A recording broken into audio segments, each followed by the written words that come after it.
Chapitre 34. L'origine de l'eau.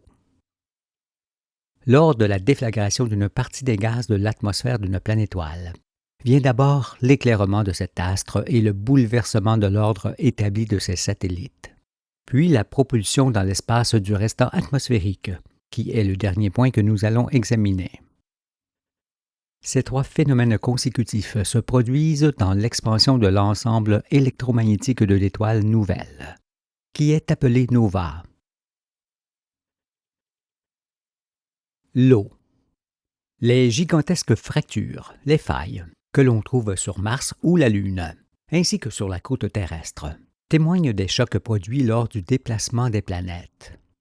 Mais ce mouvement s'effectuait pendant qu'un immense nuage de vapeur s'en allait dans l'espace, provenant de la partie de l'atmosphère du Soleil qui ne fut point désintégrée. Bien que très étalé et fort éloigné du Soleil d'aujourd'hui, ce nuage prit peu à peu la forme d'une couronne qui existe encore de nos jours. Il pourrait être aperçu par un observateur lointain, comme nous-mêmes pouvons observer des couronnes similaires qui entourent pareillement les étoiles nouvelles. Toute étoile récente est en effet entourée d'une couronne semblable, et elles sont nombreuses dans le ciel. C'est pourquoi lorsqu'on contemple un nuage circulaire autour d'une étoile, il faut s'abstenir de dire que cette étoile est en train de mourir, parce qu'il s'agit au contraire de sa naissance. Ne confondons pas, comme le font les scientifiques, ce qui disparaît avec ce qui apparaît. L'eau est un corps toujours produit à l'état gazeux, qui passe à l'état liquide, puis à l'état solide par chute de température, et qui effectue le cycle inverse par augmentation de température. Nous allons voir que l'eau abondante de la Terre provient de cette couronne solaire. Cette eau ne s'infiltre pas dans les profondeurs, parce que la chaleur interne de la Terre la tient repoussée à la surface du sol. Et elle accomplit son cycle qui la fait continuellement changer d'état, parce que la Terre se trouve dans la seule région du ciel où la température du Soleil n'est ni trop élevée, ni trop basse pour cela. Dans la région de la planète Mars, par exemple, ou encore plus loin dans l'espace, il fait trop froid pour que l'eau reste liquide. Et dans la région de Vénus, ou plus près encore du Soleil, il fait trop chaud cette fois. L'eau ne peut donc être liquide que sur Terre et maintenue en surface grâce à la chaleur interne de la Terre.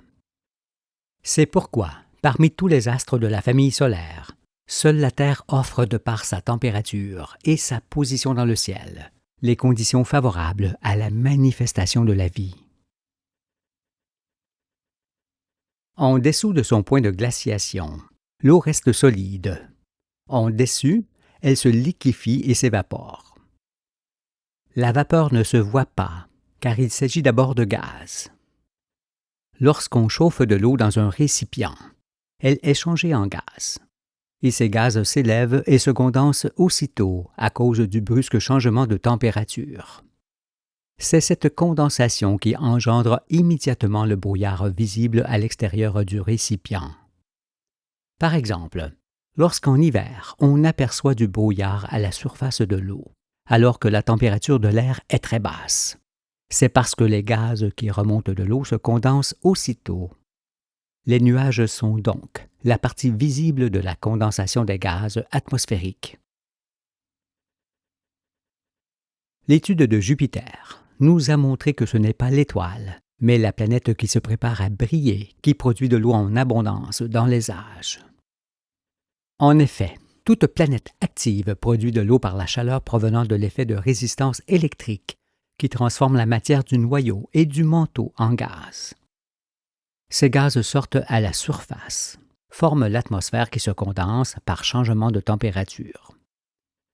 Ainsi, peu à peu, l'astre en activité produit de l'eau. Cela signifie que, hormis les étoiles, tous les astres, même les satellites, en possèdent plus ou moins dans leur manteau. L'eau existe donc partout dans la galaxie, sur les astres où elle est produite ou captée, et dans l'espace où elle est projetée en partie par le souffle des explosions atmosphériques. Lorsque Jupiter, Saturne, Uranus et Neptune étaient des satellites du Soleil encore planètes, ils avaient déjà une atmosphère qui contenait de l'eau, mais beaucoup moins qu'en ce jour.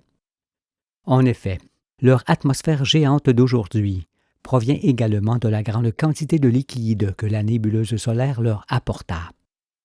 Il y a donc l'eau produite par la planète active, qui est chaude, et l'eau qu'elle reçoit de la nébuleuse lorsque celle-ci passe sur elle.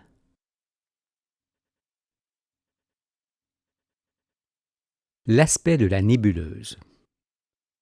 L'explosion atmosphérique, centre de tous les phénomènes, provoque la formation d'un immense nuage de gaz, qui a d'abord la forme approximative d'un globe.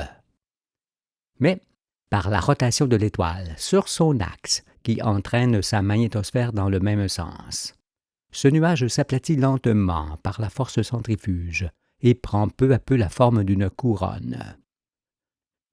Lorsque ces gaz sont encore proches de l'étoile qui s'éclaire, ils ne se voient pas, car les gaz ne se voient pas. Cependant, en s'éloignant, ils se condensent dans une température plus basse et forment cette fois un nuage de brouillard visible qui, pour un observateur lointain, doit atténuer l'éclat de l'étoile nouvelle qui brille au centre. Plus loin encore dans l'espace, tous les gaz de ce nuage se cristallisent. Cette fois, on a affaire à une nébuleuse entièrement faite de cristaux de glace qui s'éloignent de l'étoile. Illuminés par cette dernière, ils sont visibles de très loin. Les gaz s'éloignent ainsi du Soleil, en changeant d'état, de forme, d'aspect et de vitesse, car la force qui les propulse décline peu à peu et finit par s'évanouir dans les confins, ce qui signifie que la nébuleuse ralentit progressivement sa course et finit par se stabiliser. Puis les cristaux se dispersent, en donnant à cette couronne l'aspect d'un nuage informe. Ce schéma illustre l'évolution de la nébuleuse le long des siècles et son passage inévitable sur toutes les planètes de l'étoile nouvelle qui brille au centre. Bien qu'encore de forme circulaire, la nébuleuse est ici en bout de course dans sa grande dimension. Elle s'étalera probablement encore un peu, puis s'évanouira dans l'espace où elle enrichira les abondants nuages informes de la galaxie. L'eau se retrouve ainsi dans l'espace et va de monde en monde. Il est certain que si l'on était aussi grand que la galaxie, on verrait progresser cette nébuleuse aussi rapidement qu'un nuage dans les airs, car il s'agit toujours d'une affaire de proportion dans les dimensions.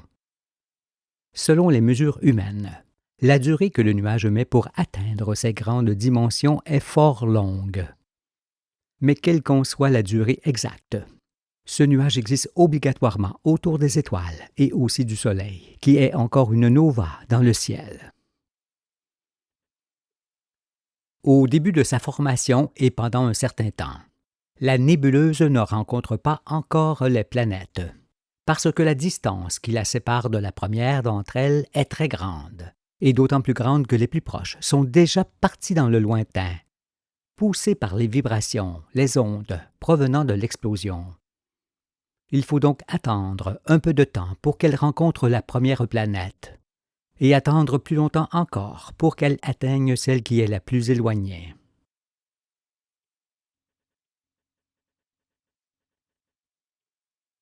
La quantité d'eau captée par chaque planète.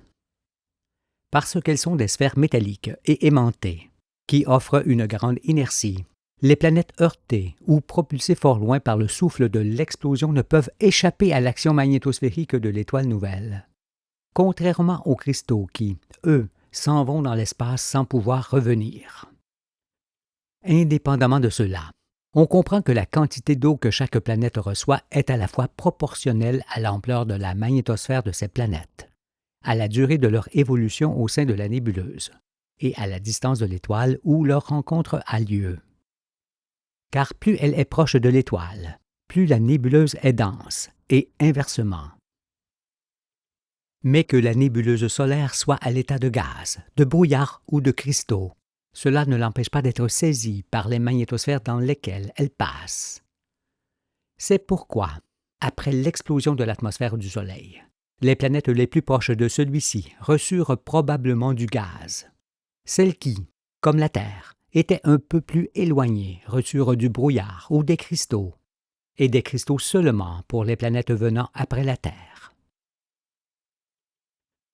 Examinons alors les effets du passage de la nébuleuse solaire sur chacun de nos astres. Il est évident que ce nuage passa d'abord sur les premières planètes, puis sur la Terre, ensuite sur les planétoiles et en dernier sur Pluton, avant de poursuivre sa route dans les lointains espaces.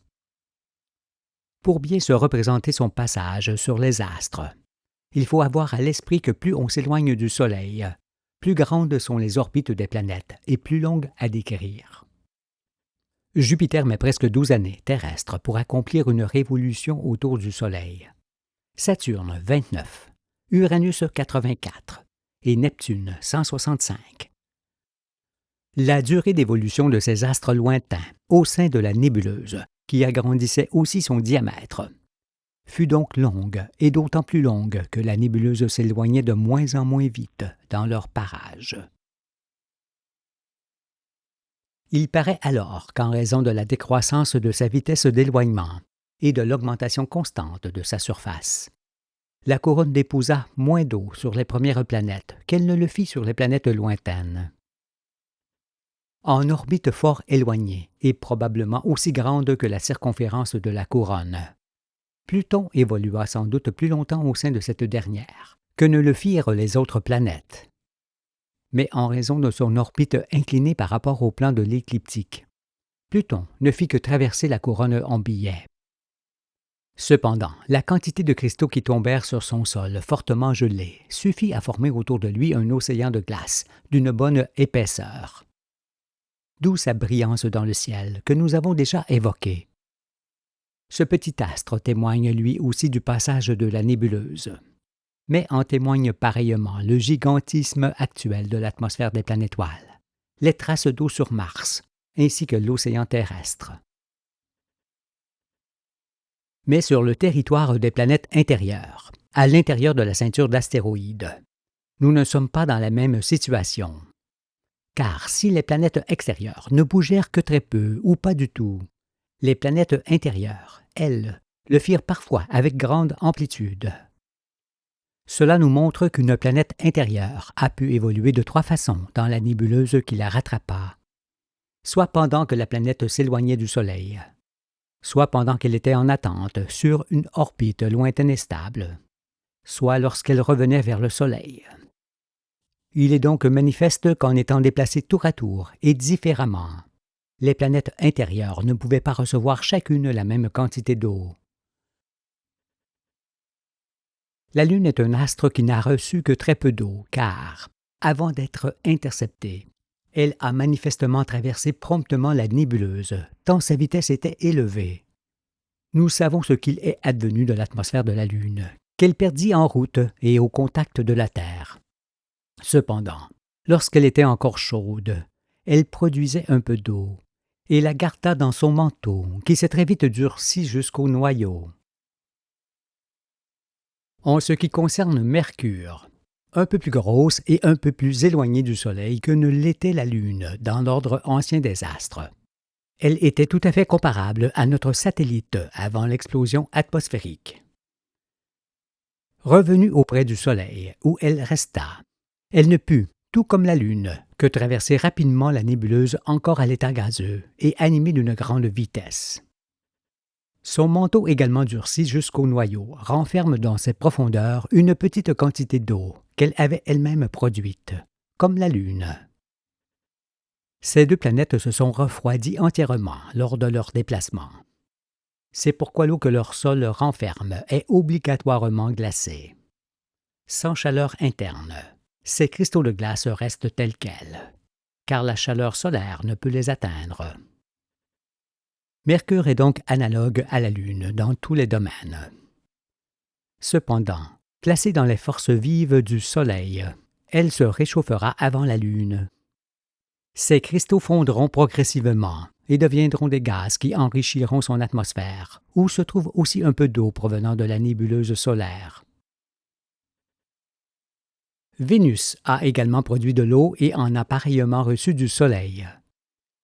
Mais en raison de la forte température solaire qui règne sur son orbite et de la forte chaleur qui remonte de son noyau, toute cette eau s'est évaporée et fait partie de son atmosphère. Vénus ne peut donc avoir de mer. Sautons par-dessus la Terre, sur laquelle nous reviendrons, et voyons ce que fut le sort de Mars. Il paraît évident que cette planète n'a pas fait des méandres comme la Terre, mais qu'elle est partie et restée là où elle se trouve, après être probablement entrée en collision avec une autre planète, ainsi que nous l'avons déjà évoqué. Cependant, Mars a, elle aussi, évolué dans la nébuleuse et obtenu de l'eau. Celle-ci s'infiltra en grande partie dans son manteau où elle se glaça.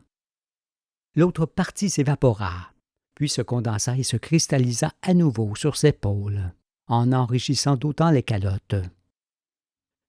Pendant un temps très court, il y a forcément eu de l'eau liquide sur Mars, d'autant que cette planète a traversé la région où nous sommes, et qui est peut-être la région dans laquelle elle capta son eau. Si tel est le cas, il peut alors y avoir quelques organismes fossilisés sur cet astre.